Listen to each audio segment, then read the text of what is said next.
USP, tem um aluno meu que passou na USP em economia, ele também passou pelo cursinho, indicação minha, ele passou pelo cursinho. Alunos que já ingressou nas universidades federais em Minas Gerais, em São Paulo, né? Na Unifesp, se não me engano, tem alguns alunos também que já entrou pela Unifesp. É... Enfim, é um projeto que dá certo, né? É um trabalho voluntário que nós fazemos, né? Nós, professores aqui, enfim, trabalhamos voluntariamente, né? Não ganhamos nada por isso, né? E assim, e a nossa gratificação é quando vê um aluno, né? Da rede pública, tal, enfim, ou da rede particular que esteja no curso, né? Que entra numa universidade pública. Nossa gratificação é essa, né? Eu acho que é uma rede que a gente faz, né? Eu acho que assim, os alunos também que estão aqui agora têm que criar também esse espírito de solidariedade, né? Com os próximos, com as próximas gerações.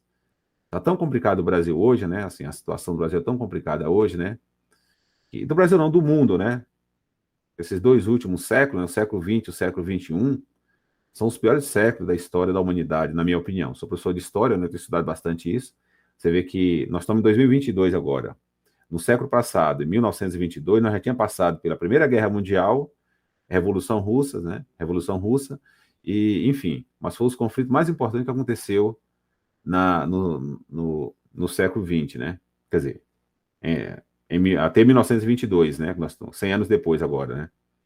Depois nós tivemos a Segunda Guerra Mundial, tivemos aí conflito, Guerra do Vietnã, vários conflitos, né? No século XX, né? E, assim, que eliminou a vida de milhões de pessoas. Terrorismo, entendeu? Tudo isso está acontecendo. Agora, no século XX, né? Nós temos aí agora um mundo agora em pé de guerra, né? Nós tivemos dois ou três, acho que foi anteontem, né? Um atentado na Argentina, quase matava lá a vice-presidente da Argentina, infelizmente um brasileiro, né? Compatriota nosso, né? Que quase acabou com a vida da ex-presidente da Argentina, que poderia provocar uma guerra civil na Argentina, né? Ou talvez se ele tivesse algum tipo de experiência, né, com arma, né? Certamente agora ela estaria morta, né? E a gente não sabe qual seriam as consequências disso, tanto para o Brasil, entendeu? E também na própria Argentina, né? Porque lá a coisa lá tá, assim como o Brasil, né? A coisa lá também tá complicada na Argentina. Então, assim, nós estamos vivendo um momento muito difícil nesse início de século, né? E não sei como vai terminar, né? Agora nós já temos aí a guerra da Coreia, da Coreia, né? A guerra da Ucrânia, Rússia e Ucrânia, né? Enfim, e outros conflitos menores, né? Mas também com repercussão também, ou melhor, com repercussão, conflitos, né? Com repercussões menores, né? E é isso. Então nós vamos iniciar essa aula agora, né? Já são 9h07, entendeu? Já me apresentei e eu vou agora colocar para vocês. Vocês estão me ouvindo bem? Sim, sim, dá para ouvir bem. Dá para ouvir bem, não é isso? A tela também está conseguindo aí compartilhar a tela normalmente? Está conseguindo ver aí a tela, né? Sim. Então, assim, eu não tenho acesso à tela aqui. Então, se você tiver alguma dúvida, pode me interromper a qualquer momento. Se tiver alguma pergunta, pode me interromper a qualquer momento para a gente tentar, tentar tirar essa dúvida, né? É o seguinte, qualquer pergunta você pode fazer, tá bom? Não tem nenhum problema nenhum, não. Só dá uma pausa aí, a gente vai lá e tira a dúvida. Eu também não tenho acesso aqui a- o, o chat, né? As perguntas, né? Ou seja, se vocês mandar uma pergunta, eu não vou ter acesso agora. Então, assim, teria que fazer a pergunta mesmo, né? Teria que me chamar para poder, porque aqui não tem acesso. Então é isso. Tudo bem? Então vamos começar então. Próximo passo aqui, né? Bom, gente, é o seguinte, né? Começando, como eu falei para vocês, né? Ou seja, a Revolução Industrial, nós temos a primeira Revolução Industrial que acontece no século XVIII, né? 1760, a Revolução Industrial, ela vai acontecer somente ali, a primeira revolução, somente ali na Inglaterra, e 20 anos depois, em 1780, começa a segunda fase da Revolução Industrial, entendeu? E aí já vai pegar outros países, né? Enfim, Alemanha, tal, né? Enfim, outros países ali da Europa, tal, ela vai expandir ali praticamente para toda a Europa, entendeu? A Europa ocidental. E vai chegar também nos Estados Unidos. O que foi a Revolução Industrial, né? A Revolução Industrial, na verdade, né? ou seja, a burguesia está acumulando capital, riqueza, desde o século XV, entendeu? Com as grandes navegações do século XV. Né? Então, eles começam, a burguesia comercial, eles compram mercadoria no Oriente e revende na Europa. Né? Então, assim, eles vão acumulando capital. Naquele momento, nós estávamos vivendo assim, a transição, né, do feudalismo para o sistema capitalista. Não teve nada elaborado, sabe? Assim, ninguém elaborou assim, ó, nós vamos começar a fazer, enfim, sair desse sistema tal. Não, eu acho que a coisa aconteceu espontaneamente. Não teve nada de uma teoria elaborada naquele começo para poder você pensar em um modelo de produção, um novo modelo de produção. Porque nós tivemos lá um modelo de produção asiático, né? Que vai lá, que ele começa lá no início do Paleolítico, por volta de 10 mil anos atrás, né? Ali no início da agricultura, né? Você tem ou seja, na criação da agricultura, né? Da cidade e tal, né? Ou seja, no período que o ser humano, né, sai do sedentarismo, né, ele começa, sai deixa de ser nômade e passa a ser sedentário, né, fixar numa determinada região, e aí você tem esse período, né, que é o período escravista, conhecido também como período escravista, né, mas chamado também de um modo de produção asiático. Aconteceu mais no continente asiático, né, Oriente Médio e tal, né, dessas regiões aí, Mesopotâmia e tal, né, etc, né, Egito e o norte da África. Mas assim, ele é denominado de, assim, o Karl Marx, lá no Capital, né, ele denomina esse período de modo de produção asiático, que vai lá no final do Paleolítico, né, início do Neolítico, até a queda de Roma. Esse é chamado modo de produção asiático, que não tinha nenhum tipo de preocupação com acúmulo de riqueza. Não, eles não pensavam nisso. Então, assim, aí depois nós temos aí, a partir do século XV, né? Nós temos aí do século V ao século XV, o chamado feudalismo, né? O modo de produção feudal. E a partir do feudalismo, né? No final da queda do feudalismo, ou seja, que durou em torno de 1000 anos, né? Aproximadamente 1000 anos, o modo de produção asiático dura, sei lá, em torno de 10 mil anos. O modo de produção feudal, em torno de 1000 anos. O capitalismo hoje começa no século XV, se você começar do século XV para cá, ele tem aproximadamente aí 5 séculos, entendeu? 5 séculos, ou seja, 500 e poucos anos. Então, um sistema, se você comparar com o sistema, com a humanidade, né, é muito recente. Então é isso. Bom, fazendo aqui uma pequena introdução, né, do tema que a gente vai trabalhar. Bom, ou seja, essa primeira revolução, aqui nós estamos falando da primeira revolução industrial, nós falamos um pouco da primeira revolução industrial, acúmulo de capital, e agora nós vamos falar um pouquinho agora da segunda revolução industrial, né? Que ela vai acontecer. Olha só, você tem a primeira revolução industrial, que ela acontece em 1760, né? A partir de 1760, né? Até mais ou menos 1780. Então, essa é a primeira revolução industrial. Aí você tem a segunda fase da revolução industrial, que acontece a partir de 1780, né? Até o século XIX. Entendeu? A segunda fase da Revolução Industrial. A segunda Revolução Industrial, que é um outro processo, que tem aí o Fordismo, né? O Henry Ford começa a construir as linhas de montagem e tal, né? Ou seja, a produção em série, você tem uma especialização mais da técnica. Então, ou seja, o avanço tecnológico, né? Que evoluiu muito no final do século XIX, principalmente na indústria. Inventou-se muitas coisas, motores a combustão, gasolina, máquina, telefone, óleo diesel, etc. Né? Ou seja, nessa mesma época, a energia elétrica passou a ser usada nas indústrias e nas casas. Ou seja, um novo mundo começava. A indústria química também, né, se destacou produzindo derivado de petróleo, gasolina, óleo, etc. Né? O fertilizante, né, que é utilizado na agricultura, o corante, o remédio, enfim. Com essa transformação tecnológica, né, aumentou a capacidade de produção industrial e a economia crescia rapidamente. Essa fase ficou conhecida como a segunda revolução industrial, ou seja, é um momento de bastante avanço tecnológico, entendeu? de muitos eventos, né?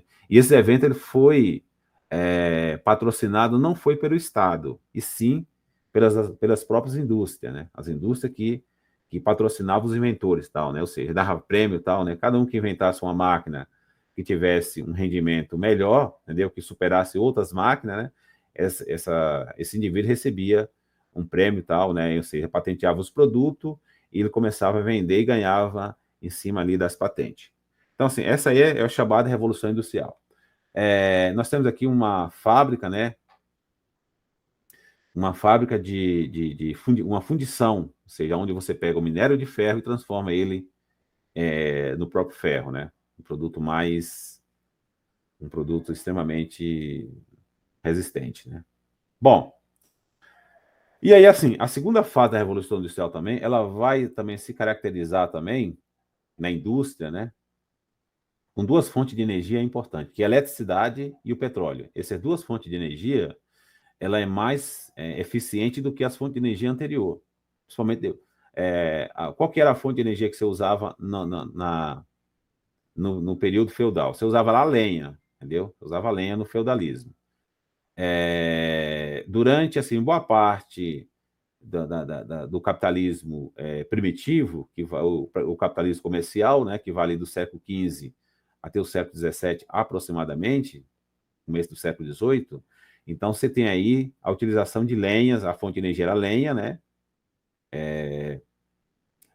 A lenha, a tração animal e a própria força humana. Era esse tipo de energia que era utilizado, né, para poder produzir as coisas, né? Que seria o artesanato, né? A manufatura. A partir da revolução, da segunda revolução, ou seja, na primeira revolução industrial, a fonte de energia é o carvão mineral, que é um carvão, não é igual esse carvão que a gente conhece aqui e tal, enfim, a gente faz nosso churrasco no final de semana, não é esse carvão, né? É um carvão mais resistente, né? O carvão mineral, né? Ele é um carvão que assim, a origem dele também é vegetal, só que é um vegetal pré-histórico, que tem milhões de anos, que acabou pedrificando, né? Assim, e ali acumulando algum tipo ou seja, os outros minerais, e ele se torna um carvão com energia muito forte, ou seja, bastante calor, né? Enfim, que acaba derretendo até o próprio minério de ferro, né? Até o próprio aço. Então, é um outro modelo de energia, né? Agora, na segunda revolução industrial, a fonte de energia é o que é? É eletricidade, né? E eu coloquei aqui alguns pontos aqui importantes para fazer algumas leituras, né? Como esse material vai ficar com vocês aí e tal, eu acho que vale a pena vocês pegarem esse material com o tempo e tal, né? Dar uma lida no material, que o material tem bastante conteúdo, né? Bom, enfim, com a invenção do dínamo, na segunda metade do século XIX, o que é o dínamo, né? É um gerador de energia, de eletricidade, né? Antigamente você usava essa peça, né? Hoje em dia não usa mais, você tem as baterias, mas usava nas bicicletas, né? Eu usei muito na época de infância, comprava lá o dínamo e colocava lá para poder ele acender a lanterna da bicicleta. Você colocava no pneu, né? Eu sei, você ia pedalando e ele ia gerando energia e acendia ali uma lanterna, né? Chamado dínamo. Só que assim, você está falando aqui de um dínamo ou seja, ele para funcionar ele precisa da atração humana, né? Nós estamos falando aqui de um dínamo que usa a atração do vento ou então a atração da água, né? Da própria força da água, né? Você represa a água, né? E faz ali uma represa, né? E a água passa dentro do dínamo e tal, né? Das turbinas, né? E vai produzindo a energia. Então, assim, isso aí foi importante, né? A invenção dessa peça.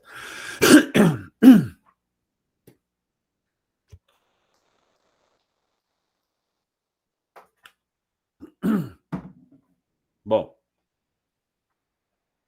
ou seja, né? Ou seja, a geração de energia, né? Mais barata que o carvão, tornou possível, né? Assim, além de ser mais barata, também é, é, ela produzia menos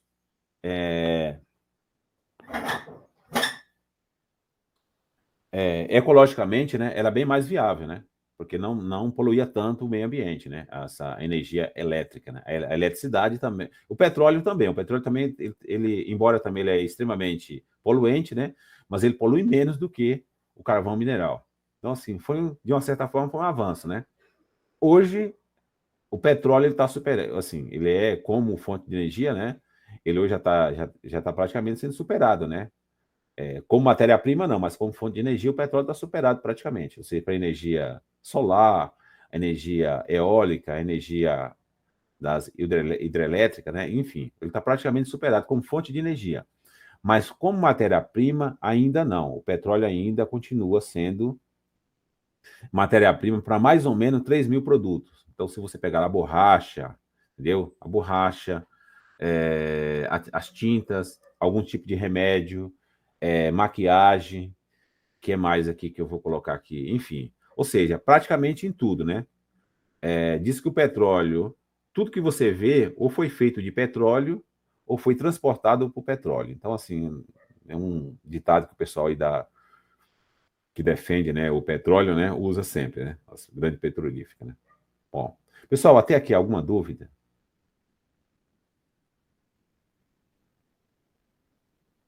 Tá me ouvindo? Será que eu estou falando? Será que caiu minha internet? Não? Não, a gente tá te ouvindo sim, professor. Ah, sim. Então tá. Eu tô olhando aqui, às vezes minha internet cai, né? Eu vou até deixar o celular aqui ligado, porque pode ser que aconteça isso. Deixar ligado aqui diretamente com o Lucas, né? Qualquer Tá coisa me dá bom. um toque aqui no celular. Tá bom? Deixa ligado aqui já. Às vezes cai a internet, né? Você não sabe, né? Tal, enfim, minha internet aqui. Como eu não tenho acesso aqui, não estou vendo nada, então pode ser que. Bom, enfim. Bom, o petróleo, né, começou a ser utilizado, né, como fonte de energia, como fonte geradora de energia a partir de 1859, quando se perfuraram os primeiros poços de petróleo nos Estados Unidos, apesar que os primeiros poços de petróleo foi perfurado no Azerbaijão, em 1288, o primeiro poço de petróleo, entendeu? O petróleo é utilizado pelos egípcios, tal, lá no mundo antigo, né, como betume, né, para poder você usar como não é o asfalto, né? Não é o asfalto que eu estou dizendo assim, mas era para poder melhorar as estradas, né? Pavimentar as estradas. Então foi usado muito naquela época, né? Enfim, mas assim, só a partir mesmo do século XIX, que o petróleo passa a ser utilizado na indústria, né? E com, assim, enfim, em larga escala. Mas o petróleo já é conhecido pela humanidade desde a época dos egípcios antigos, viu? Professor, com licença, só uma dúvida. Então, o petróleo só foi começado a ser utilizado mesmo a partir do século XIX. 19. Assim, na indústria, né? Na indústria. Ah, sim, sim. Ok, então. Porque assim, ele passou a ser utilizado como fonte de energia e também como matéria-prima, a partir do século XIX.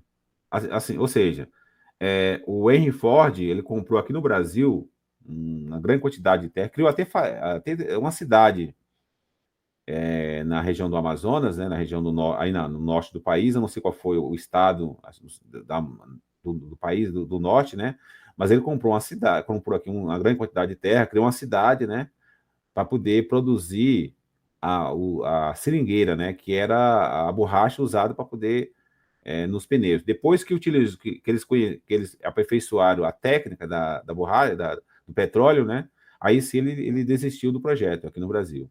E aí começou a investir no petróleo, né, que é bem mais barato, entendeu? E assim, tem bastante no mundo inteiro, né? Então foi isso. Mas o petróleo começou a ser utilizado a partir do século XIX, né? Assim, em larga escala, na própria indústria. Até então, você usava outro tipo de energia, de fonte de energia. Mas a segunda revolução industrial, você pode colocar, se tiver alguma questão lá sobre energia e tal, né? Você pode colocar lá o petróleo e a eletricidade. Mais o petróleo do que a eletricidade. A eletricidade está começando aí, entendeu? No Brasil, por exemplo, a eletricidade tem pouco mais de 100 anos, entendeu? Que ela chega, que ela começa a ser dominante aqui no Brasil, né? Pouco mais de 100 anos, 100 e poucos anos. Então, não é tanto. Mas o petróleo já é bastante tempo, já foi utilizado, né? Tudo bem, então? Deixa eu ver se tem mais alguma informação aqui. Bom, é isso. Bom, aqui nós temos algumas invenções, né?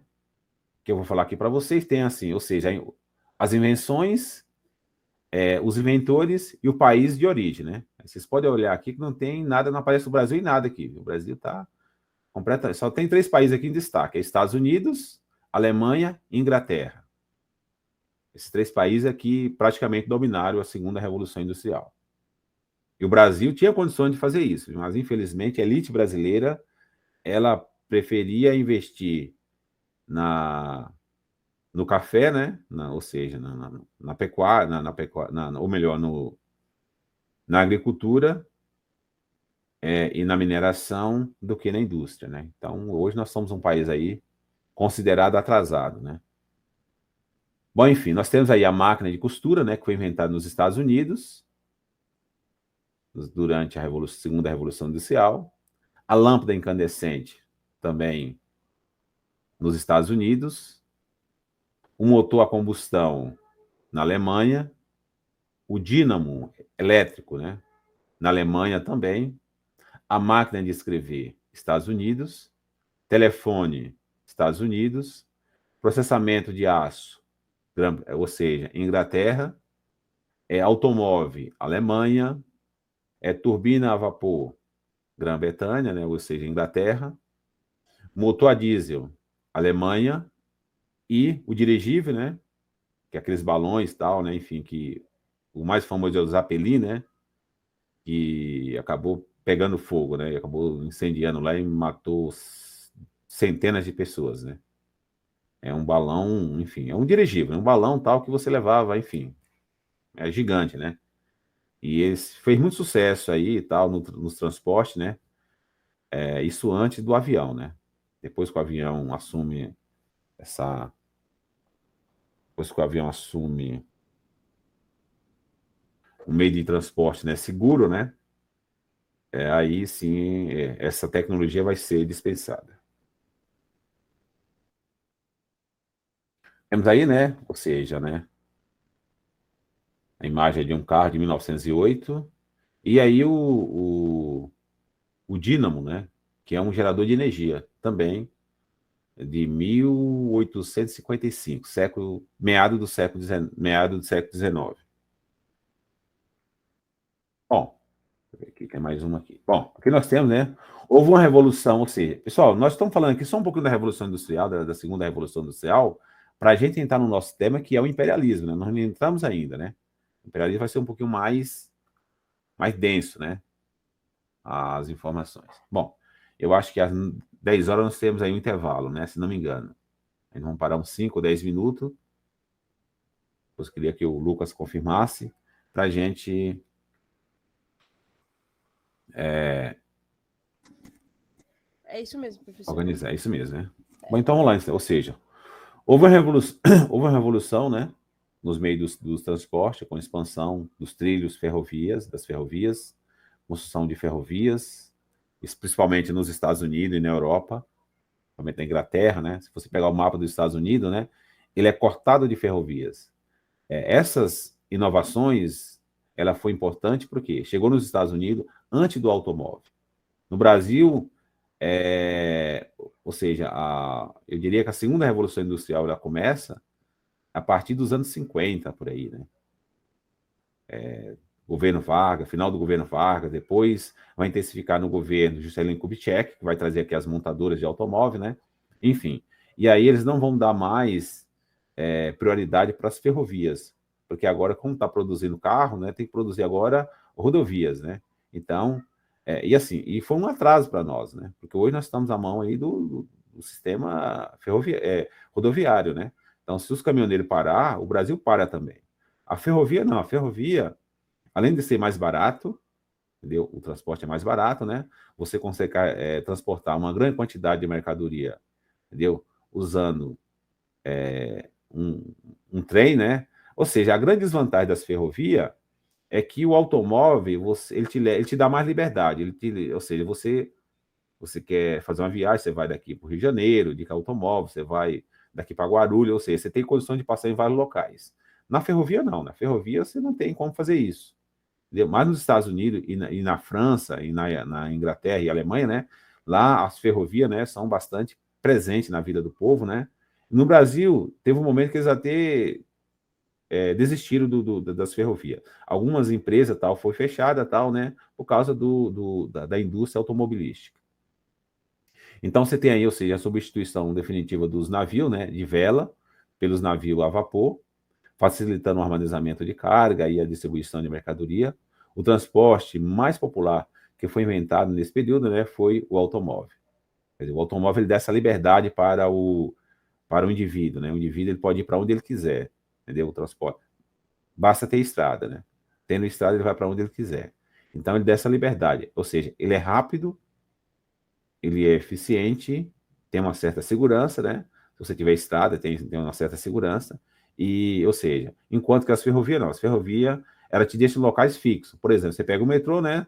Você pega o metrô em Jabaquara, ou você desce na Conceição, no São Judas, na Saúde, né? Não tem como você fazer um meio termo, descer antes, entendeu? Dessas estações. Então tem todas essas desvantagens. E quando se fala de trens, né? Aí a coisa é complicada, porque aí as paradas só é somente nas cidades, né? E na cidade você tem que usar um outro meio de transporte. No caso aí seria o transporte animal, né? Enfim. Opa, estou voltando. Bom, novos métodos de produção, né, foram colocados na agricultura, como a utilização das máquinas e dos fertilizantes químicos, né? Ou seja, a utilização de máquina e os fertilizantes, ele aumentou a capacidade de produção de grãos, entendeu? Então, assim, aumenta bastante. Porque, assim, uma coisa que você fazia utilizando a mão de obra humana, a enxada, tal, enfim, a picada, enfim, usando essas ferramentas, né? Com a mão, ou seja, com a máquina, você, enfim, você faz o trabalho, sei lá, de 30 a 40 homens ou 50 homens por dia, talvez até mais, né? Dependendo da máquina, né? Então, você consegue produzir. E aí, além do mais, os fertilizantes, ele aumenta mais a produção. Por quê? Porque ele vai ser mais alimento para o grão, né, para o vegetal, e ele vai produzir mais, né? Então, assim, os fertilizantes, ele é basicamente produzido de petróleo, né, de amônia, né, e outros produtos que ele é utilizado para os fertilizantes, né? Essa transformação levou a um baixo preço dos produtos agrícolas e possibilitou um grande aumento populacional. A população da Europa, né, que era de aproximadamente 145 milhões em 1750, ela aumentou para 265 milhões 100 anos depois, em 1850, entendeu? E em 1900, ou seja, em 50 anos, ela chegou a 450 milhões de pessoas. Então, se você perceber aí, né, que, ou seja, a Revolução Industrial teve esse avanço, mas teve problemas sociais muito profundos, né? Então, você tem uma grande população, mas assim, você não tem um bem-estar, sabe? A população trabalha muito, utilização de trabalho infantil, utilização de trabalho da mulher, o desprezo do trabalho masculino, porque na época da Revolução Industrial, o que acontecia, né? O homem recebia mais do que a mulher e a mulher recebia mais do que a criança, mesmo produzindo a mesma coisa. Então, recebia menos, tinha essa hierarquia, né? Ou seja, o que acontecia? As fábricas, né, geralmente preferiam o trabalho infantil e o trabalho feminino. Então, os homens deixavam de fora, né? Então, nós tivemos muito isso durante a Revolução Industrial. Então, nós tivemos avanço e também tivemos retrocesso. Eu acredito que está empatado, entre os avanços e os retrocessos está empatado. Né? Inclusive, esse termo aí, vagabundo, né, o vagamundo, né, ele surgiu durante a Revolução Industrial. Entendeu? Então, assim, aquelas pessoas que não estavam trabalhando, né, era chamado de vagabundo, e assim, era preso, a polícia pegava e prendia, tal, né, enfim, porque era visto com maus olhos pela sociedade. Bom, com o desenvolvimento das máquinas, né, as empresas começaram a produzir mais e cada vez mais barato, gerando disputa por mercado. Aqui vai começar já já o, o neocolonialismo, entendeu? A concorrência começou a ser cada vez maior. As empresas que perdiam a disputa no mercado, era destruída, né? Ou seja, e para que isso não acontecesse, ela se fundia com outras empresas, tornando-se uma empresa mais forte e maior. Então, assim, era um momento que não tinha possibilidade nenhuma de uma pequena empresa sobreviver. Ou seja, ou você era grande, ou você era gigante, ou você não sobrevivia. Entendeu? Então, assim, era um momento assim, chamado capitalismo selvagem. Entendeu? Só vai sobreviver a gigantes, né? Que depois a gente vai falar um pouquinho sobre essas gigantes, como é que era a formação disso daí. Bom, ou seja, partindo daí, ou seja, que está desenvolvendo, as empresas começaram a produzir mais, entendeu? E mais barato, você tem também uma carência de matéria-prima e de energia e de mercado consumidor, entendeu? Aí você começa a expandir para outras regiões do planeta, ou seja, para outros continentes. E aí, assim, é quando a segunda revolução industrial vai expandir para a África, para a Ásia e também para a América. Vai ter, aí já estou aqui adiantando já o tema, já vai ter dois tipos de imperialismo, né? Vai ter dois tipos de imperialismo. Aquele imperialismo econômico, né? Que tem um domínio econômico, e o imperialismo que tem um domínio político. Em algumas regiões, ou seja, por exemplo, na África, né? Na África houve o domínio econômico e o domínio político. Na Ásia e na África. Na América já menos, só teve o domínio econômico, né? Porque aqui já era enfim, um país, tal, o Brasil já era um país, tal, enfim, já tinha sua independência, já tinha seu governo, então assim, mas os governos era extremamente conivente com os países chamados países desenvolvidos, né? Os países imperialistas. No caso dos Estados Unidos, a Inglaterra, a Alemanha, França, enfim, e outros aí. Mas são os mais mais conhecidos, né? Com os avanços da tecnologia na segunda revolução industrial, né, as empresas, né, puderam fabricar mais produto, né, tendo assim mais lucro. Então, assim, aqui o que está em jogo aqui é a acumulação de capital, acumulação de lucro, né? Você vender, você produzir e você ter lucros.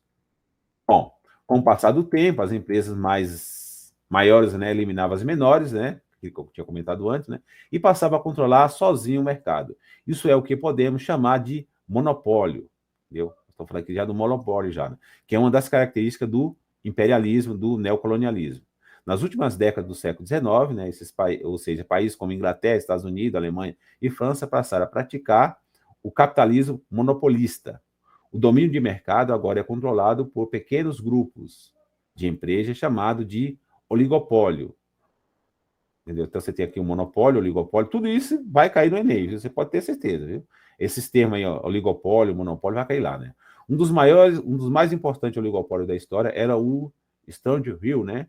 Fundado pelos Rockefeller, né? Que é um dos maiores, enfim, empresa petrolífera do mundo, né? Inclusive está aí, se não me engano, eles são hoje dono da Visa e da Mastercard. Se não me engano, não tenho certeza, entendeu?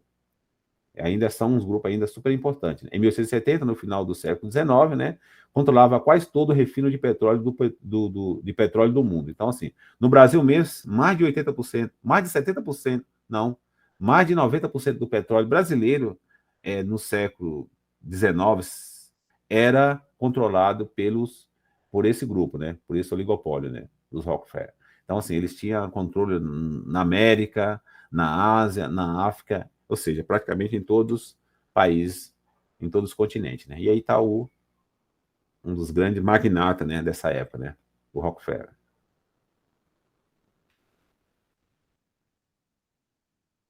Aqui nós temos aqui um exemplo, tá vendo? Olha, livre concorrência, ou seja, o que é a livre concorrência? São várias empresas, né, pequenas disputando o mercado. Então nós temos aí as bolinhas representando pequenas empresas, que seria a livre concorrência. É o que nós temos hoje, né? As padarias, as farmácias, enfim, os mercados, né? Agora, quando se trata de grande empresa como Shell, Petrobras, entendeu? Aí você já chega já num grupo mais, enfim, maior, né? E o que é um monopólio? Né? A dominação do mercado, ou seja, a dominação do mercado é disputada por poucas empresas gigantes, os oligopólios, que eliminavam as concorrentes menores. Então, assim, nos anos 90, não é da época de vocês, viu? Mas nos anos 90, nós tivemos uma na época que o neoliberalismo entra no Brasil, né, nós tivemos essa experiência aqui no Brasil. Então, nós tínhamos várias fábricas de refrigerante. Sei lá, tinha lá o Guaraná Taí, o próprio Guaraná Antártica, Guaraná Brahma, Guaraná, deixa eu ver aqui, Antártica, Brahma, Skol, tinha o Dolly continua até hoje, né? Enfim, tinha ou seja, tinha várias empresas de refrigerantes aqui no Brasil. Essas empresas, ela foi comprada basicamente pela Coca-Cola, entendeu? Comprou essas empresas e fecharam, entendeu? Então, assim, também é um exemplo também de monopólio, né? Os bancos no Brasil, né? Na época, nos anos 90, até os anos 90, o Brasil tinha, sei lá, acho que tinha mais de 500 bancos, entendeu? Bancos físicos, não esses bancos digitais, né? Banco físico, você tinha lá. Eu vou dar exemplo em São Paulo. Só o estado de São Paulo tinha 2 bancos públicos, né? Tinha a nossa Caixa e tinha um banco, o Banespa, entendeu? Banco público, né, aqui em São Paulo, que era do governo do estado. Banco do Brasil, tinha um banco econômico, que o econômico era o patrocinador do Ailton Senna, tinha o Bamerindos, deixa eu ver mais aqui, o Excel, enfim, nós tinha centenas de bancos, viu? Cada estado brasileiro tinha no mínimo um banco, né? Na Bahia você tinha o Baneb, no Rio de Janeiro o Banerj, em Minas Gerais, acho que era Benji, o nome do Banco de Minas Gerais. Enfim, todos os estados você tinha no mínimo um banco público. No Nordeste tinha lá também o Banco Nordeste também, né? Que tem em todos os estados do Nordeste. Enfim, esses bancos foram comprados e hoje só existe no Brasil 5 bancos. Banco físico, né? Que é o Banco do Brasil, a Caixa Econômica Federal, que são públicos, né? Os 2 são públicos, e 3 privados, que é o Santander, o Itaú Unibanco, que fundiu recentemente, isso aí talvez você lembre quando fundiu o Itaú Unibanco, e o Banco Bradesco. Então nós temos 5 bancos hoje aí, e tem os outros bancos digitais, né?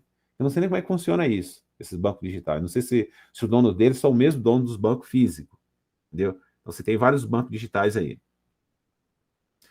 Já que a moeda hoje é praticamente digital, né? Então, assim, não existe moeda física, então você criou agora a ideia do banco digital. Então é isso. Pessoal, até aqui, alguma dúvida? Posso continuar? Nós já estamos aqui no imperialismo, tá bom? Chama os trânsito, né? O que são isso? São linguagens que vocês têm que aprender, gente. Isso aí não tem como, viu? Não sei se a palavra é essa mesmo, se pronuncia dessa forma, os trânsito, né? Formado quando várias empresas do mesmo setor, interessadas em controlar preços, produção e mercado, se funde formando uma única organização. E foi isso que aconteceu com os bancos, entendeu? Então, hoje, por exemplo, você tem um exemplo aí que 2 famílias fundiram, né? Que é a família dona do Bradesco, ou melhor, do Itaú e do Unibanco. Família Salles, né? A família do Unibanco, a família Salles é do Itaú, não do Unibanco. E o Itaú, eu não sei quem é o dono do Itaú. Não tenho a menor ideia de quem seja o dono do Itaú. Bom, cartel. O que é o cartel? Quando várias empresas, né, estabelecem acordo para controlar preço, para combater a concorrência. Tudo isso aqui, ó, é proibido. No Brasil é proibido, entendeu? O tranche, o cartel e esse aqui, Hong, entendeu? A organização econômica, né, que detém o controle acionário de um grupo de empresas subsidiária e de um mesmo ramo ou ramos diferentes. Bom, eu posso dar um exemplo desse último aqui, do Hang, né, da Casas Bahia, Açaí, Pão de Açúcar Extra e Ponto Frio. E algumas empresas, indústria de alimentos. Todas essas empresas pertencem a um grupo francês chamado Casino. Eles compraram esses grupos brasileiros, né? Então, é o grupo Casino, que é a Casas Bahia, Ponto Frio, deixa eu ver mais que eu vou lembrar aqui. É o Grupo Pão de Açúcar, Açaí, enfim, umas 5 ou 6 empresas de organização.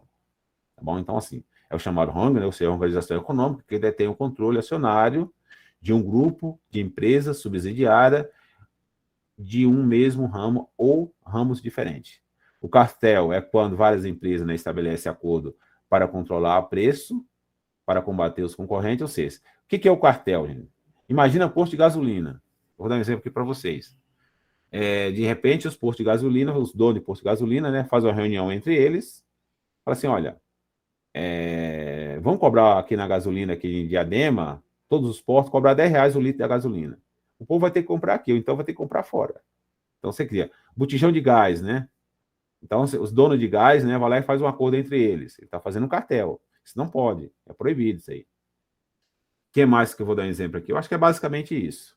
E os tranches, né, que é formado quando várias empresas, né, do mesmo setor, interessadas em controlar preços, produção e mercado, né, se fundem formando uma única organização. Então, não sei se a OPEP, né, que é a Organização dos Países Produtores de Petróleo, eu não sei se ela pode classificar ela nesse grupo aí, né? Eu sei que é uma organização, né? E elas controlam o preço do petróleo, né? Então, assim, quando elas querem que o petróleo aumente o preço, né? Eles vão lá e diminuem a produção. Quando eles querem que o petróleo baixe de preço, eles aumentam a produção. Mas aí depende do interesse, né, dos Estados Unidos, de alguns países aí imperialistas, né? Geralmente quem faz isso é a Arábia Saudita, que é um dos maiores produtores de petróleo do mundo, né? É a Arábia Saudita e o Iraque, né? E está na mão controlado pelos Estados Unidos, praticamente, porque os governos desses países são aliados históricos dos Estados Unidos. A formação de oligopólio resultou numa grande concentração de capital. Isso porque o número reduzido de empresas controlava os principais setores da economia: automobilística, mineração, ferrovias, podendo dessa forma reduzir custo na fabricação de produtos e comercializá-lo a preço mais alto, entendeu? As empresas familiares, né, continuaram existindo, mas o capital concentrou-se nas mãos das chamadas sociedades anônimas, entendeu? Que é uma das mecanismos que o capitalismo usa, né, para poder não aparecer realmente quem são os donos. São chamadas sociedades anônimas, né? Ninguém sabe quem é o dono da Coca-Cola, quem é o dono da Shell, quem é o dono da Atlantic, quem é o dono da Nike, né? Então você não tem. Essas empresas, sociedade anônima, né? Elas omitem os seus verdadeiros donos, né? Você sabe quem é o dono da Tesla, quem é o dono da Microsoft, entendeu? Então você até sabe, né? Mas essas empresas você não sabe quem são donos. São extremamente poderosas, as empresas. Controla praticamente tudo, né? Aqui tem um exemplo que dá a Coca-Cola, né?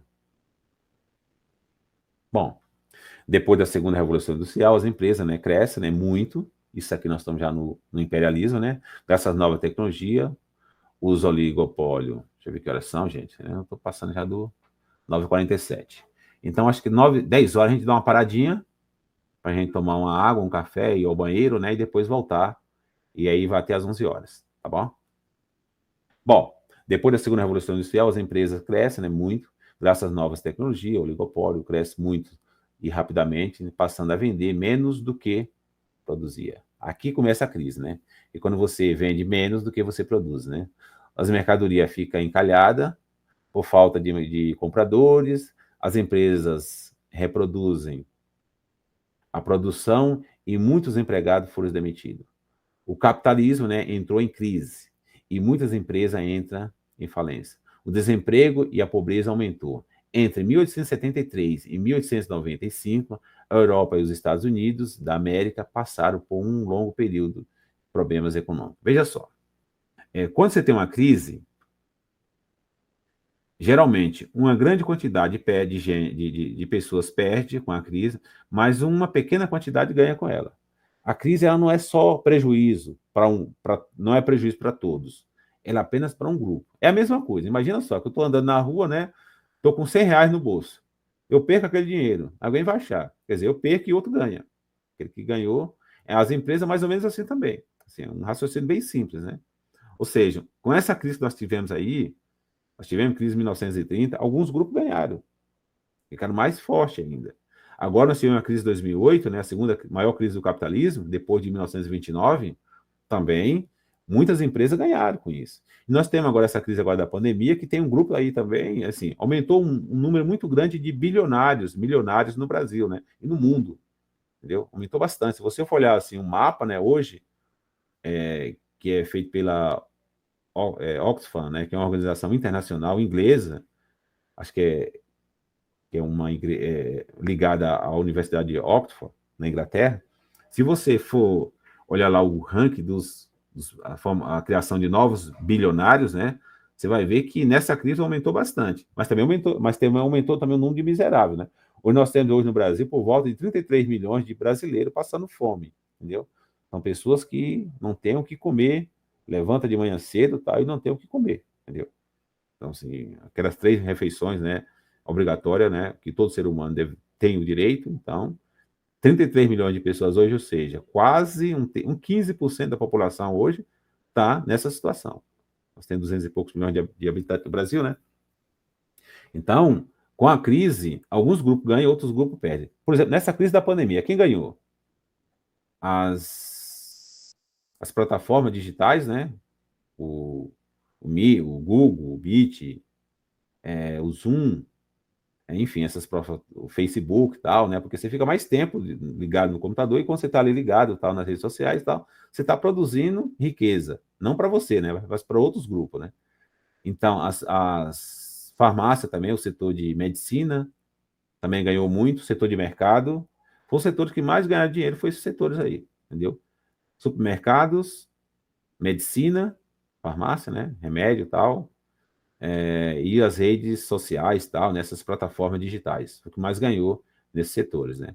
Então, quem está nesse ramo aí, geralmente se transformaram nesses últimos 2 anos em bilionários, ou bilionários, né? Então é isso. Então nós temos várias crises, né? O capitalismo, o Karl Marx ele diz o seguinte, olha, o sistema capitalista sempre vai ser um sistema de crise, entendeu? Porque você vai produzir muito, chega um momento que você não tem como vender essa produção, porque, assim, enfim, o mercado acaba saturando, e aí você volta para um período de retração. Aí você manda funcionário embora, tal, né? Ou seja, um momento de pobreza, né? Depois vem novamente um período já de um outro período que é de acumulação de riqueza. Então nós tivemos aí, por exemplo, no governo Lula, né? Governo Lula e Dilma, né? Um momento de acumulação de capital, entendeu? Você teve a classe média que teve acesso à alimentação, teve acesso aos bens de consumo, televisão, tal, enfim, eletrodoméstico, carro, etc., né? Nesse período. E aí você entra um período aí de Bolsonaro para cá, né? Que é um momento de retração, entendeu? E aí você vai agora, o que eles estão fazendo agora? Agora novamente o Lula vai ser candidato, né? Vai ter uma nova redistribuição, entendeu? E aí certamente vai ter outra crise lá na frente, entendeu? Ou seja, o capitalismo vive disso, entendeu? É momentos de crise, né? São crises cíclicas, né? Nós tivemos crise em 2008, nós tivemos crise, na época do Fernando Henrique Cardoso nós tivemos crise, é a chamada crise asiática, nós tivemos crise em 2008 nos Estados Unidos, quase que quebrou o mundo, entendeu? E agora tivemos uma crise agora, essa crise agora da pandemia, etc, né? Bom, essa é uma teoria, né, que existe, teoria econômica.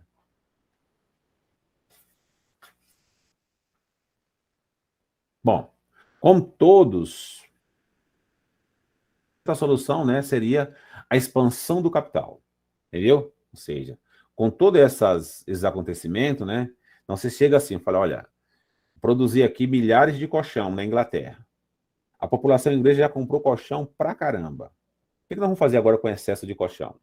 Nós temos agora que expandir agora e ir para outras localidades. E quais são as localidades que vão ser escolhidas? O continente americano, o continente africano e o continente asiático, entendeu? Esses continentes vão sofrer agora com as pressões, ou seja, eles vão querer agora o que? Mão de obra praticamente barata, escrava. Entendeu? Mão de obra barata. Eles vão querer também matéria-prima, entendeu? E mercado consumidor. A Ford é uma empresa já tá no... Mas ela ficou no Brasil durante mais de 50 anos, entendeu? O que a Ford fazia? Ela colocou uma montadora aqui no Brasil, ela usa a matéria-prima brasileira, o aço, entendeu? A tecnologia vem de fora, vem dos Estados Unidos, ou talvez aqui dentro mesmo, entendeu? Ela usa, ou seja, usa a matéria-prima, ela usa a mão de obra brasileira, E ela também usa o mercado consumidor. E ela só manda para fora só apenas o lucro, entendeu? Isso eu estou dando um exemplo da Ford, mas a Volkswagen é assim, entendeu? Essas empresas, é isso que eles fazem, né? Você pega, por exemplo, aí a Shell. A Shell, ela está no Brasil. Então ela usa no Brasil a mão de obra, o mercado, entendeu? Mão de obra, mercado. E só manda para os Estados Unidos o lucro da sua empresa. Toma água aqui que eu tô com a garganta seca já, viu?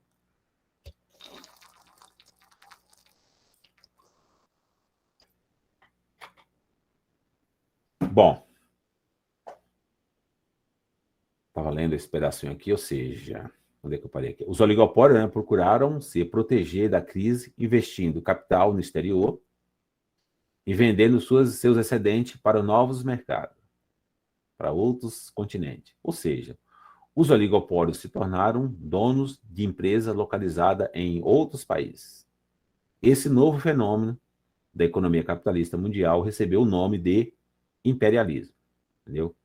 Os países capitalistas se lançaram na corrida para dominar a economia mundial. Além de mercado, consumidores, as potências industriais europeias aumentaram a procurar por matérias-primas, acirrando a corrida por produtos provenientes da América Latina, da África e da Ásia. Bom, o que é o imperialismo? Então, assim, ou seja, nós tivemos que fazer toda aquela discussão, entendeu? Primeira Revolução Industrial, Segunda Revolução Industrial, entendeu? Para poder chegar para poder explicar para você o que é realmente o imperialismo, entendeu? Ou seja, cadê? Ou seja, tá vendo? Os oligopólios, né, se tornaram donos de empresas localizadas em outros países, em outros continentes. Esse novo fenômeno da economia capitalista mundial recebeu o nome de imperialismo. Tudo bem? Alguma dúvida aqui, não? A gente fala comigo, parece que eu estou falando sozinho, viu? Meio solitário aqui falando, né? Complicado. Bom, beleza. No campo, as dificuldades da crise econômica, né? E a crise da mecanização reduziram os braços necessários à lavoura, né? Gerando conflitos sociais no meio urbano, né? As pressões exercidas pela classe operária cada dia mais aumentava. Entre 1815 e 1915, ou seja, nesse período de 100 anos, cerca de 35 milhões de pessoas deixaram a Europa para tentar uma nova vida em outros continentes, principalmente na América. E no Brasil, né? No Brasil nós temos aqui uma colônia, várias colônias, né? De alemães, de japonesa, italiana, enfim. O Brasil recebeu muitos imigrantes, né? Nesse período, né? E durante o século, melhor, durante o século XX inteiro, né, recebeu imigrantes. Região de Santa Catarina, norte o sul do país, Santa Catarina, Paraná, Rio Grande do Sul, recebeu muitos imigrantes europeus. São Paulo recebeu muitos, também italianos, por exemplo, né, bastante italiano, japonês e tal, chinês. Chinês nem tanto, né? O japonês chegou aqui no Brasil, os primeiros japoneses chegaram no Brasil em 1808, né? Ainda no começo do século XIX. Bom, característica do imperialismo, isso aqui é super importante, a característica do imperialismo. Mão de obra barata, recursos naturais baratos, ou seja, matéria-prima, metrópole, né? Ou seja, a metrópole recebe o lucro, né, das colônias. Enfim, aqui que eu acabei de falar para vocês, né? Os caras colocam aqui uma fábrica, uma montadora, a Ford, por exemplo, né? Ela usa a mão de obra barata, usa os recursos naturais, a energia, tal, a matéria-prima, e manda para o mercado consumidor, né? Nosso mercado consumidor, e manda para as suas metrópoles, né? Ou para as suas sedes, enfim, o lucro, né? O lucro dessas empresas. Então, essa é a característica principal do imperialismo.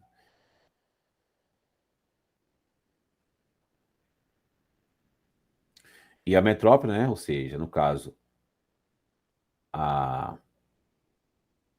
o país imperialista, né? Ele cobra altos juros das colônias. O Brasil, por exemplo, foi vítima disso aí durante praticamente todo o século XX, né? E um pouquinho do século XXI. Então, o Brasil contraiu uma dívida gigantesca nesse período. Eu lembro que em 1984 eu estava na escola e meu irmão nasceu, né? Cheguei na sala de aula, na aula de geografia. Quando eu comentei com a professora não, para a classe, né? Que meu irmão tinha nascido, né? A professora de geografia me deu um susto. Falou assim: olha, seu irmão já está nascendo hoje com uma dívida de não sei quantos bilhões. Falei, nossa, ele acabou de nascer, já está com uma dívida dessa? Acho que eu estava no 7º ano. Eu lembro dessa aula até hoje, né?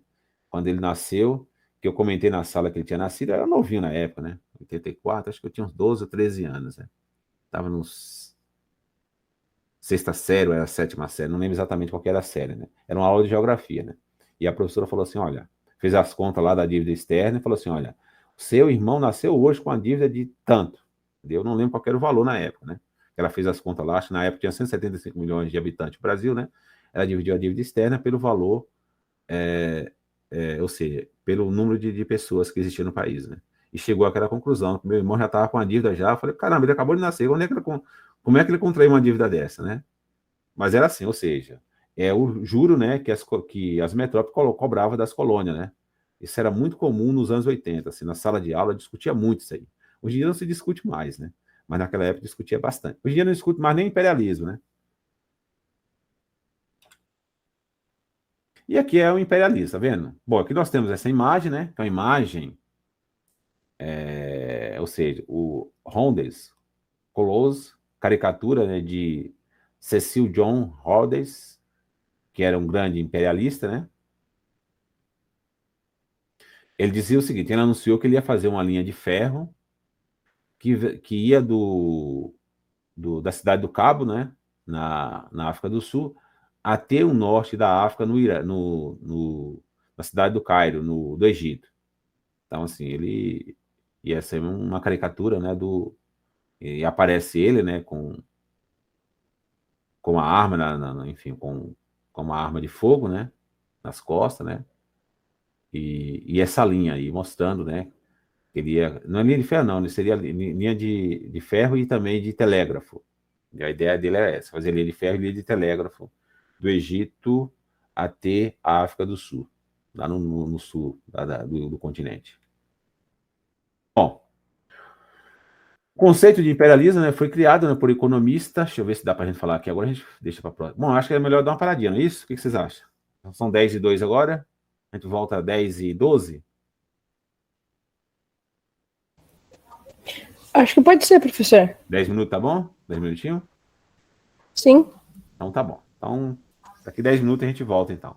10:12.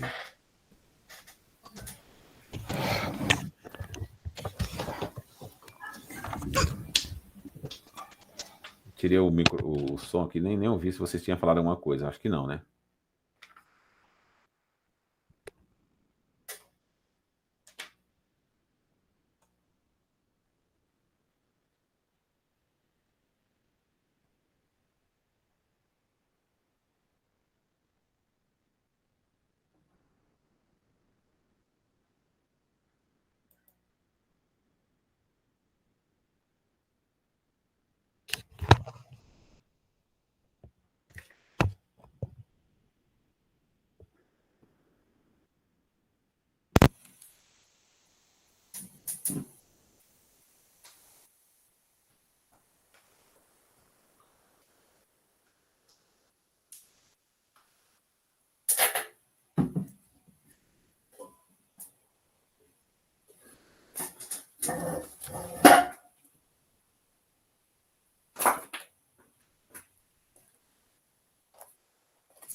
Pessoal, caros alunos aí, bom dia. Pessoal, vamos relembrar, a gente está aqui para aproveitar esse tempinho aqui do intervalo, para relembrar vocês sobre as datas dos vestibulares, tá? Das inscrições dos vestibulares e do pedido de isenção, tá? Amanhã, dia 4 de setembro, né? Encerra o período de... Um minutinho, só dá um avisinho para o pessoal sobre as datas dos vestibulares. Pode passar, isso é importante. Relembrar aí, amanhã encerra o período de pedido de isenção da Unesp, tá? Da Universidade Estadual Paulista. É a universidade que mais tem campos aí espalhados pelo estado. Então, quem for prestar, que tem direito à isenção, verifica lá no site vunesp.com.br, verifica se você tem direito. Se tiver direito, peça a isenção, porque isso já é um direito, então existe uma lei que regulamenta isso. Não deixe... Agora, se passar o prazo, não adianta depois chorar, porque não vai ter o pedido. A gente vai aqui compartilhar aqui rapidinho com vocês o período aqui das datas.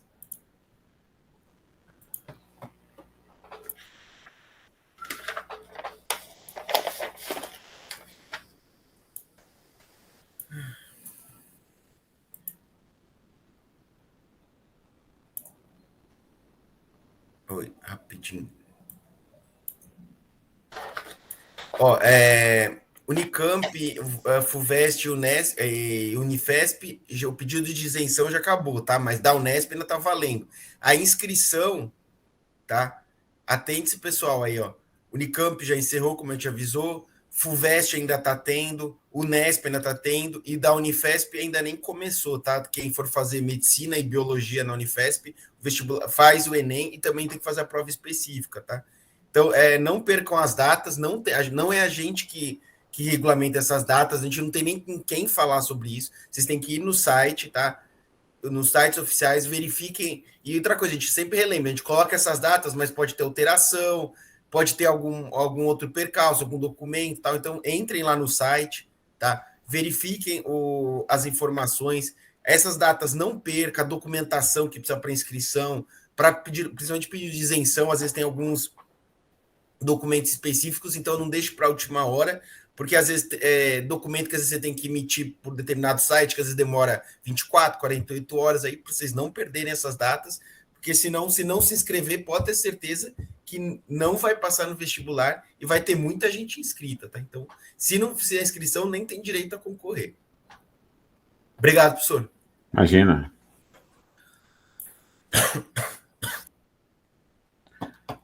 Então, continuando, né? Deixa eu ver se eu acho aqui a tela.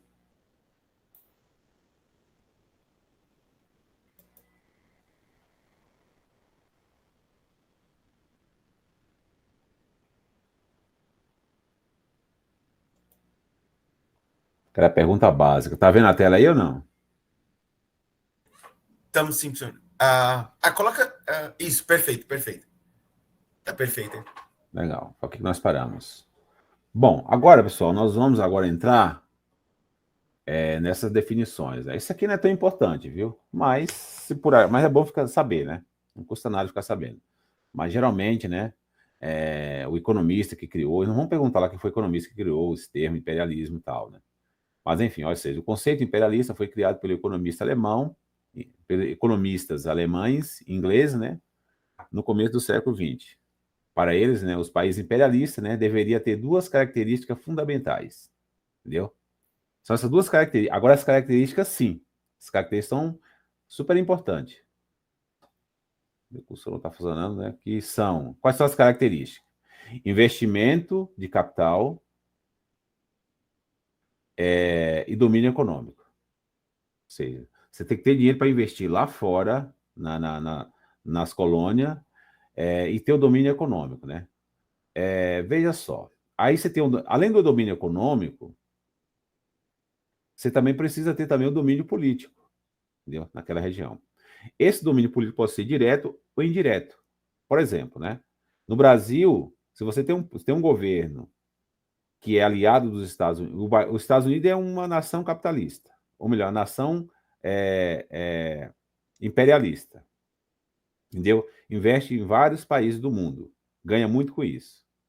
Então, você tem que, para você, você precisa ter o domínio político aqui no país, você precisa ter governos aliados, né? E aí é onde é que os capitalistas vai falar assim, olha, o governo fala assim, olha, eu preciso de um governo que seja meu aliado. Não sei se você viu recentemente, o Bolsonaro foi nos Estados Unidos, e ele pediu para o Biden, né, presidente dos Estados Unidos, para que ajudasse ele a derrotar o Lula, entendeu? Ou seja, se colocando, né, à disposição do capitalismo americano. O Biden, como assim? Se fosse em outros tempos, né, talvez na década de 50, de 70, né, 80, né, 90, eu acho que os Estados Unidos falassem, não, com certeza eu vou te ajudar. Vou fazer qualquer coisa, colocar o serviço secreto, né, para trabalhar, para poder a gente derrubar. Hoje não. Hoje o que os Estados Unidos fez, né? Falou não. E no dia seguinte já soltou a nota, né? Inclusive o governo soltou uma nota dizendo que concorda com a democracia brasileira, tal, que apoia a democracia brasileira, tal, enfim, o voto, né? Ou seja, para que o direito do voto seja respeitado. Mas geralmente um país imperialista ele tem que ter o domínio, entendeu? Político também. Isso aí não precisa também ser impor, né? Então você pode fazer você pode ter acordos, entendeu? Bilaterais ou acordo multilaterais, né? Que você acaba também conseguindo controlar o domínio político, né? Mas o domínio econômico também ele é fundamental. Mas também não basta só ter o domínio econômico, você tem que ter o domínio político. Por exemplo, os capitalistas que investiram na Venezuela quebrou a cara, porque eles não têm o domínio político. Eles tinham o domínio econômico, não tem mais. Tem agora o domínio político, entendeu? Ou melhor, eles tinham o domínio político anteriormente, tinham o domínio econômico. Agora, como o governo agora não é mais aliado dos Estados Unidos, o governo Maduro não é mais aliado dos Estados Unidos, então eles perderam o domínio político. E aqueles empresas que investiram lá tiveram bastante prejuízo. Eu não vou saber dizer aqui para vocês, que eu não sou economista, né? Mas, assim, tiveram prejuízo, sim, lá na Venezuela. E em outros países também, outros países do mundo, né? Que tiveram, enfim, que acabaram os acordos, né? Os acordos diplomáticos com os países imperialistas. Bom, um país imperialista deveria dominar economicamente outros países para que desse modo, suas economias pudessem crescer às custas dos países dominados. Podemos imaginar as empresas de países imperialistas, né, como grandes bombas de sucção, a sugar a energia econômica das nações onde estava instalada, principalmente na Ásia e na África. Então é isso. Eu acho que ficou bem claro aí, né, qual que é assim, a política dos países imperialista. Ou seja, os Estados Unidos é rico, é tão poderoso, como todo mundo sabe, né? Mas por trás disso aí, ele está sacrificando a vida de milhares de pessoas espalhadas no mundo, né? Então, assim, às custas do bem-estar social dos americanos, entendeu? Do bem-estar deles, muitos brasileiros, muitos sul-americanos, africanos e asiáticos, né? Tá, de uma certa forma, né? Sendo prejudicado. É isso.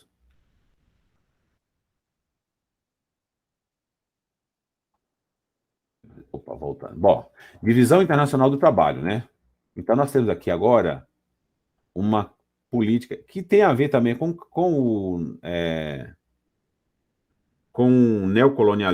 colonialismo do século XV e XVII, XV ao XVII, e tem a ver também com o neocolonialismo, que a gente vai falar um pouquinho mais na frente, né? Mostrar a diferença do que é colonialismo e o que é neocolonialismo. Então, isso é interessante. Divisão internacional do trabalho.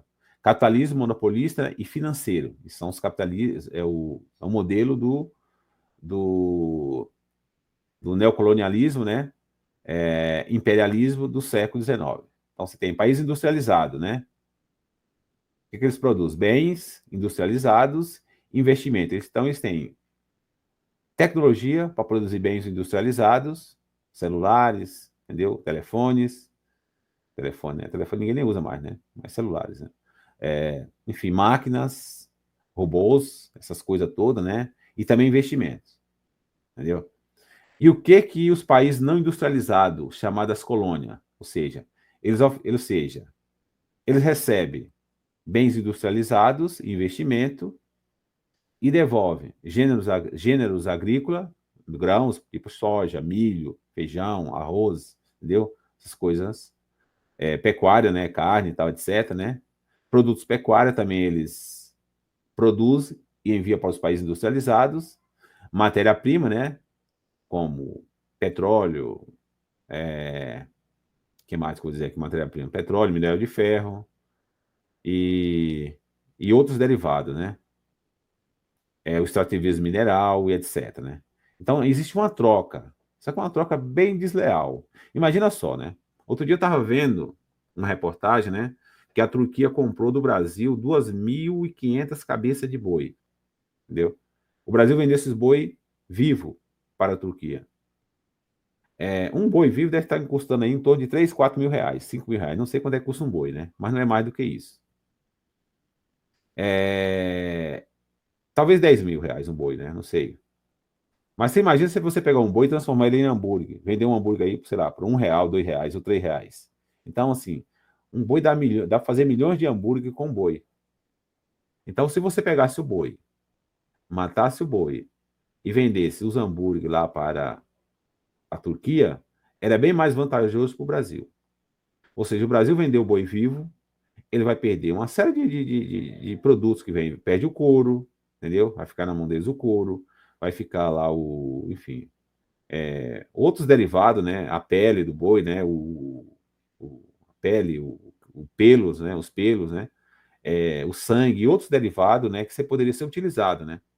Então, assim, um boi que poderia vivo custa 10 mil, se ele tivesse morto, né? Ele poderia valer 100 mil reais. Então, essa é a vantagem dos países imperialistas, né? Então, eles transformam, eles têm tecnologia para transformar. Bom, ontem e hoje. Para a maioria dos historiadores e economistas da atualidade, o imperialismo está na origem das desigualdades entre os países ricos e pobres. Os países imperialistas são, no século XIX e século XX, são hoje os países de primeiro mundo. E os países dominados pelo imperialismo são hoje os países de terceiro mundo. Ou país, terceiro mundo era usado na época que existia a União Soviética. Mas hoje é usado mais como país emergente, como o Brasil. Brasil, Argentina, África do Sul, né? São chamados países emergentes, né? Então, veja só. Então, o imperialismo, aqui, para a maioria dos historiadores e economistas que trata do tema, né? Então, ele coloca na atualidade que esses países são, ou seja, que esse sistema, né, está na origem da desigualdade entre os países pobres e os países ricos, entendeu? Por uma série de questões que nós já colocamos aí. Então, se você tiver esses conceitos, né, do que é o imperialismo, entendeu? Como é que ele agia, então você consegue fazer uma prova tranquilamente, né? E assim, geralmente essas provas do Enem, ela faz uma ligação do Enem e também os vestibulares também modernos, né? Faz uma conexão também com outras matérias. Por exemplo, pegar química, entendeu? A química foi importante na Revolução Industrial, entendeu?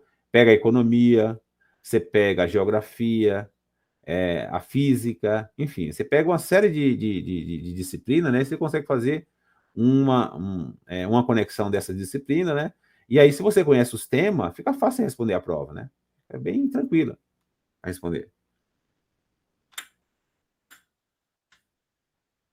Bom, a concorrência capitalista, né, força os empresários a investir o tempo todo. Então, assim, é uma corrida sabe, os empresários não, sabe, é o tempo todo tentando criar novos produtos, entendeu? Não tem sossego. Porque se ele cochilar um pouquinho, o concorrente vai lá e toma a frente dele, entendeu? Essas empresas, sabe, essas empresas montadoras, tal, né, empresas de tecnologia, o segredo dela está guardado em 7 chaves, né? Então, assim, eu lembro que quando descobriu o pré-sal no Brasil, não sei se vocês podem pesquisar aí na internet, né? Sumiram 4 computadores da Petrobras, quando descobriu o pré-sal. Esses computadores, ninguém sabe onde é que foi parar esses computadores, né? Há suspeita que esses computadores foram parar na mão dos americanos, entendeu? Ou de outros países aí imperialistas, porque eles tinham interesse no pré-sal. O pré-sal brasileiro, né? É um produto de boa qualidade, O petróleo é um produto de boa qualidade, é um produto que não tem risco de guerra, tal, né, como no Oriente Médio, tal, que não tem problemas com terrorismo, né? Então, assim, a população brasileira é uma população, de uma certa forma, né, amigável, né? Não anda arrumando confusão, como alguns dos países asiáticos, né? Então, assim, o petróleo, e outra é uma das maiores reservas de petróleo do mundo, o pré-sal. Não sei se você sabe o que é o pré-sal, né? Então, você tem o pré-sal é o seguinte, é uma grande reserva de petróleo, né, que está localizado lá embaixo do oceano, né? Na costa oceânica. Então, você pega lá, são 10 quilômetros, de 8 a 10 quilômetros de água, depois você tem uma camada de sal e rocha, né? Embaixo dessa camada de sal e rocha você encontra o pré-sal, o petróleo, né? Por isso que chama pré-sal, né? Ele está embaixo da camada. E aí são mais 2 quilômetros aproximadamente de rocha, né? Para você chegar até ele, né? E aí, como ele é mais leve do que a água, né? Você coloca ele rapidamente, então você fura lá rapidamente, a própria força dele já traz. Para a Petrobras tirar esse petróleo, teve que inventar uma nova tecnologia. Porque veja só, você tem a pressão oceânica, né? Que é uma pressão do fundo do mar, uma pressão extremamente forte, né? Imagina 12 quilômetros de profundidade, né? Teve que criar um produto para poder, um tubo, né? Que tem que ser, ao mesmo tempo, leve, para não afundar como é que fala, aquelas plataformas de petróleo, né? E resistente, para suportar as altas pressão do fundo do mar, do oceano, né? Então, assim, foi uma tecnologia que, enfim, e essa tecnologia foi entregue agora recentemente, onde fizeram agora o leilão do pré-sal, entregaram de graça para as empresas que compraram o pré-sal. E veja só, eles pagaram no barril de petróleo aqui no Brasil, nessas empresas aí, a Shell tal, e outras, né? No leilão, $5 o barril. O barril de petróleo está custando aí no mercado internacional em torno de $100, né? 120. Menos de $100 você não consegue comprar um barril de petróleo. Pois o Brasil vendeu não sei quantos bilhões de barris de petróleo, né, recentemente, a $5, ou melhor, R$ 5 o barril. Mais barato que uma garrafa de Coca-Cola. Então, assim, entregar é assim que faz os países imperialistas, né? Ou seja, entregar as nossas reservas, né, naturais, né? Bom, a concorrência do capitalista está forçando os empresários a investir o tempo todo, né? Porém, como obter recursos para investir? Pede-se, ou seja, ele pode pedir-se empréstimo, né, aos bancos ou vender as ações nas bolsas de valores. E aí nós temos uma outra forma de financiamento, né? As ações são parte, né, de uma empresa. Quem compra passa a ser dono de uma empresa, né, de uma parte da empresa, né, e recebe os lucros. Ou seja, na sua parte, né? A Bolsa de Valores é uma instituição capitalista, ela é uma instituição capitalista, ela não é uma instituição do Estado, né? Não é uma empresa privada, né? Ou seja, um tipo de mercado, né, para comprar e vender ações, chamadas Bolsas de Valores. No Brasil tem uma, né? Acho que aqui em São Paulo, do Brasil, está localizado em São Paulo. E você coloca lá os seus papéis para poder vender. Então, detalhe, né? Muito cuidado com isso, né? Porque outro dia eu estava assistindo uma aula daquele economista, né, o Eduardo Moreira. Eduardo Moreira está dizendo o seguinte: muita gente hoje é contra o desmatamento das florestas, né, as mineradoras da mineração ilegal. Só que quando você vai numa bolsa comprar uma ação dessa, às vezes você está financiando essas empresas. Você nem sabe, né? Chega lá na empresa, olha, eu quero o melhor lucro, né? O cara é o maior, sabe? Briga o tempo todo com essas empresas. Mas chega lá na empresa, ele vai lá e compra uma ação dessa empresa e ele acaba financiando aquilo que ele é contra, entendeu? O desmatamento, entendeu? Das florestas e também as empresas de garimpo ilegal, né? Bom, uma das características, né, do capitalismo, vamos lá então. Uma das características do capitalismo monopolista, né, e do imperialismo é a formação de capital financeiro. Fusão entre bancos e indústria, que nós já falamos isso lá atrás, né? A alta burguesia se tornou dona, ao mesmo tempo, né? Tem ação de bancos, de empresas e indústria. Os banqueiros, né, também investem em indústria. Então, você tem os banqueiros também, o dono do banco também é dono de indústria, né? Através das ações. O economista austríaco, né, Reinfeldt, de 1877 a 1941, concluiu que o capital financeiro era investido no exterior para atingir 3 objetivos. Aqui, como é que, ou seja, aqui é os capitais financeiros que eram investidos no interior. A criação de um território econômico tão vasto, né, quanto possível, território de você, de clientes, né? A defesa desse território contra a concorrência estrangeira, mediante barreiras alfandegárias, e também as suas transformações em campos de exploração para os monopólios do país. Então, veja só, são esses objetivos, né, dos capital investido lá fora. Criação de um território econômico, né, tão vasto, né, quanto possível. Imagina só, você tem uma Petrobras, você quer vender petróleo, você quer vender gasolina para o Brasil inteiro, entendeu? Então, você precisa que você está em todos os locais, você cria um território vasto, né?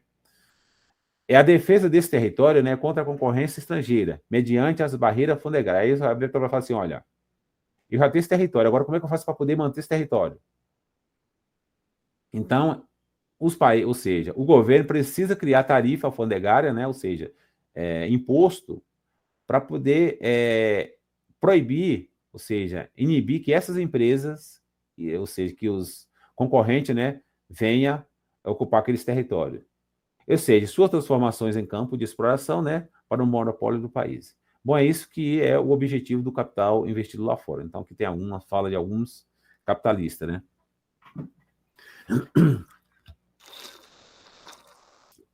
Capitalista não, economista, né? Bom, e também, de uma certa forma, também é capitalista. Bom, a palavra imperialismo surgiu porque no século XIX, os países capitalistas mais ricos construíram grandes impérios coloniais na Ásia e na África. Esses impérios neocoloniais só acabaram no século XX. O colonialismo do século XIX é diferente do que aconteceu no século XVI na América, e por isso que deu o nome de neocolonialismo. Então nós temos aqui o imperialismo, entendeu? O imperialismo ou seja, a diferença, né, do colonialismo e do neocolonialismo. Neocolonialismo e imperialismo é a mesma coisa. Agora, colonialismo é diferente de neocolonialismo e de imperialismo. Ou seja, a palavra imperialismo surgiu porque no século XIX, os países capitalistas mais ricos construíram grandes impérios na Ásia e na África. Entendeu? Quem são esses países? Estados Unidos, Inglaterra, França, Holanda, Alemanha, Japão, etc. Entendeu? Esses impérios, né, coloniais só acabaram no século XX, com a independência desses países, né? Independência dos países africanos, como Argélia, né? Marrocos, Síria, né? Síria, enfim, são. Agora é o seguinte: o colonialismo do século XIX é diferente do que aconteceu no século XV, o século XVI, na América, né? Lembra lá do século XVI, as grandes navegações? Ou seja, esse daí se dá o nome de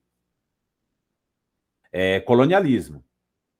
Ele aconteceu na América, basicamente na América, né? E por isso se deu o nome de neocolonialismo. Então, quando você coloca neocolonialismo, é um novo colonialismo. Neo em latim significa novo, né? Ou seja, é um novo colonialismo.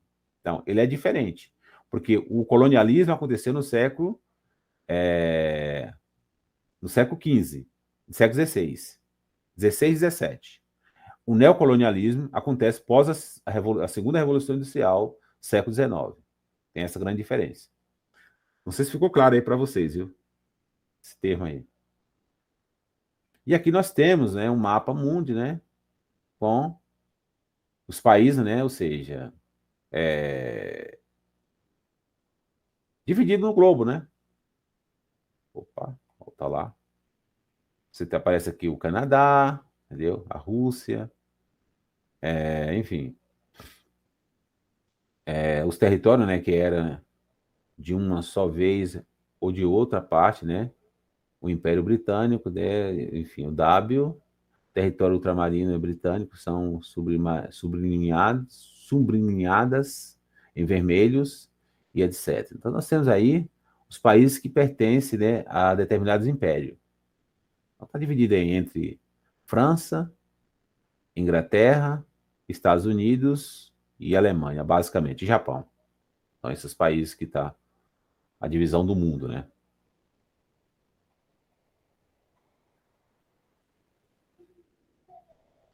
Só o seguinte, né? Nós já estamos aqui caminhando já basicamente, né, para o final da aula, viu? Eu programei essa aula aí para 2 horas, né? Mas já está terminando já. Eu sei que é cansativo, né? Você ficar 2 horas aí na frente do computador assistindo, né? Mas aqui tem algumas perguntinhas para a gente tentar responder, tudo bem? Grandes avanços tecnológicos se desenvolveu no final do século XIX, influenciado na indústria, influenciando a indústria, né? Aumentando a capacidade de produção industrial e econômica. Podemos denominar esse período de... Esse período a gente poderia chamar de Primeira Revolução Industrial, Imperialismo, Segunda Revolução Industrial, Reforma Industrial, Oligopólio. Algumas perguntinhas para a gente aí terminar a aula, tudo bem? E aí, o que vocês acham aí? Chuta onde aí?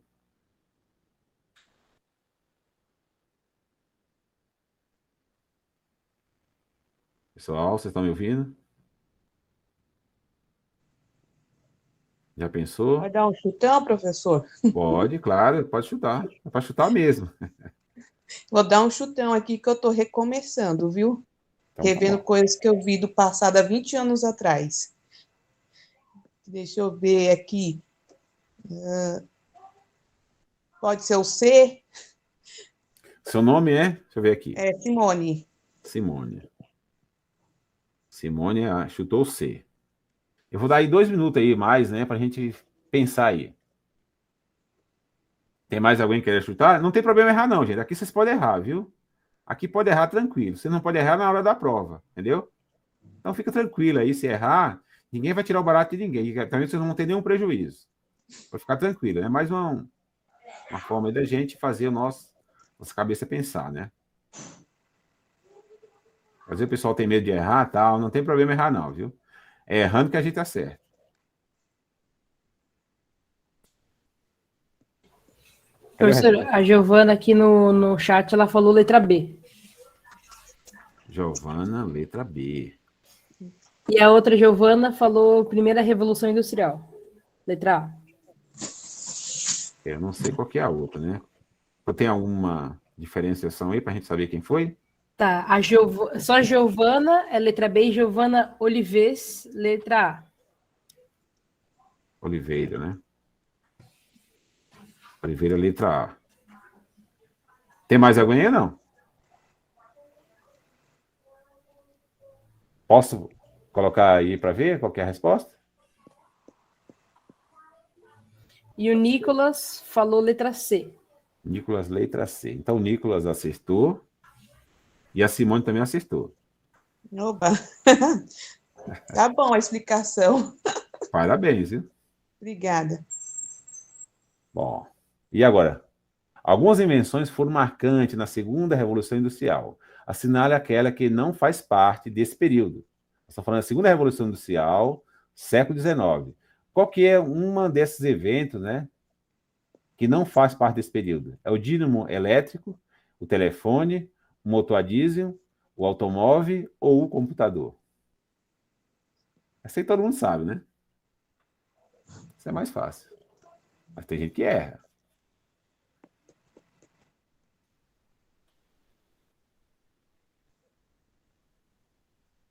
Essa até eu sei, viu?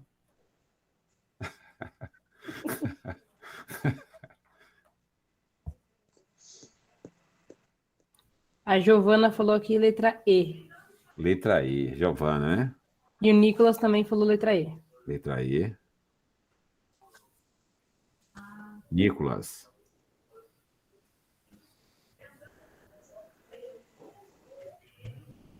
E a Simone? Vamos lá, Simone, vê se acerta também. Eu também estou com eles também, professor, a letra E. Letra E também. Bom, gente, veja só. É isso mesmo, viu? Porque, veja só, o dínamo, né, foi do século XIX, né? Telefone também, Graham Bell, né? O motor a diesel, o automóvel e o computador, né? Aí, acertamos. Também acertei. Tem mais uma aqui. Bom. No final do século XIX, as pequenas empresas, né, não tinham mais mercado. Nessa fase, a economia mundial passou a ser comandada pelas grandes empresas. Essa mudança passou a ser chamada de Capitalismo de produção, trust, cartel, holding ou monopólio?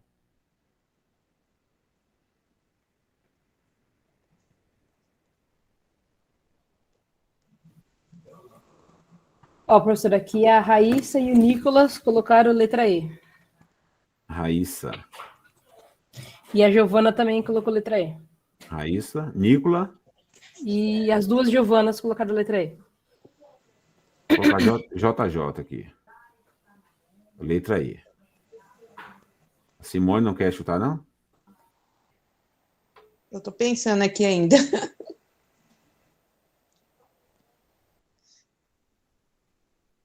Tá bom, só falta 15 minutos para terminar a aula. Terminar meu tempo, né?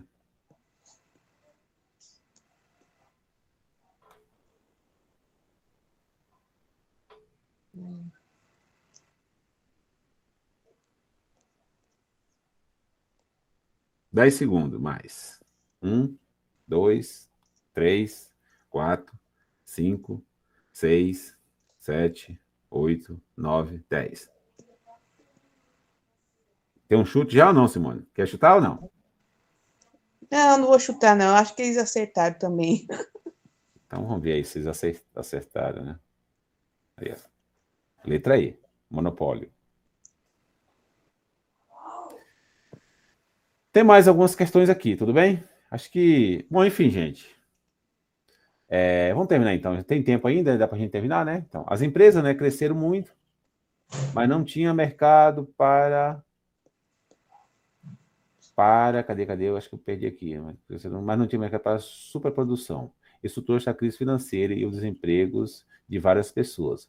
A resposta para o fim desses problemas era a exportação de capital, mercadoria e mão de obra para outros países.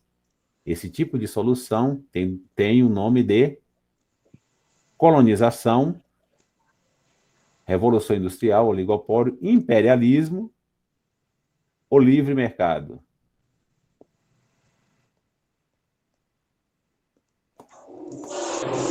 A gente falou sobre isso.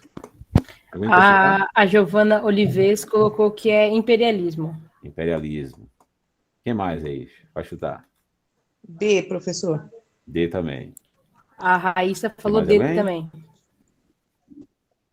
D também. Acho que todo mundo é D, né? Aí, é isso mesmo. Imperialismo. Então, vocês estão bem, viu, gente? Não dá para falar que... E aí, enfim, acabou a aula, né? Tem aqui as referências, né? Da aula, então. E... algumas imagens. E acabou. Bom. Falta 10 minutinhos para terminar o nosso tempo, né? Tem alguma pergunta aí para fazer? Quer falar alguma coisa?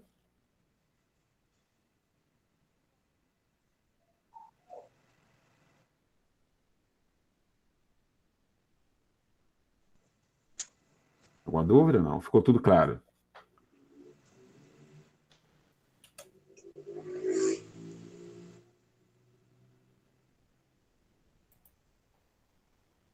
Agora eu estou vendo aqui vocês já, viu? Então tá bom, gente. Já que ninguém tem a pergunta, né? Eu agradeço a aula aí para vocês. Peço desculpa, né, por algumas falhas, né, que aconteceram aí. E daqui a pouco eu vou colocar a pós-aula, viu? As questões aí para pós-aula, né? No chat. Eu vou mandar para o pessoal aí do Articulações, da Unifesp, né? Para eles postar aí as questões, tá bom? Mas foi muito bom trabalhar com vocês hoje, beleza? Lucas, você quer assumir agora? Oi, professor, acho que é isso mesmo, né? Muito obrigado pela aula. Agradeço. Acho que... Obrigado também, professor, pela explicação. Retomando os conhecimentos, né? Eu acho que esse tema que eu trabalhei hoje, ele vai aí, com certeza, vai garantir pelo menos uma questão para vocês no Enem, viu? E garante, pelo menos uma questão vai garantir. Eu trabalhei com 3 temas, né? Aí, Eu ia entrar na Primeira Guerra Mundial, mas acabei não entrando na Primeira Guerra Mundial. Falar um pouquinho dela, tal, que tem a ver também com o imperialismo, as questões imperialistas causam a Primeira Guerra Mundial. Mas aí pode ficar para uma outra ocasião, né? Um dia que os meninos quiser, que o pessoal da Unifesp aí quiser, eu posso trabalhar com a Primeira Guerra Mundial, Segunda Guerra e a Guerra Fria, né? 3 temas, né? E a gente fecha aí o curso, né? Porque aí tem outras matérias que são mais prioridade, né? Como as matemática e português, né? Que é mais prioridade no Enem, né? Interpretação e tal, né? Uma série de questões aí. Mas é isso. Então, obrigado aí e até a próxima. Até.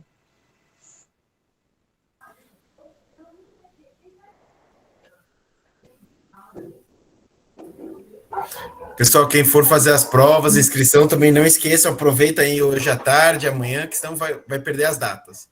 Obrigado, Lucas, também. Tchau, tchau, Renata. Tchau, pessoal. Tchau, tchau.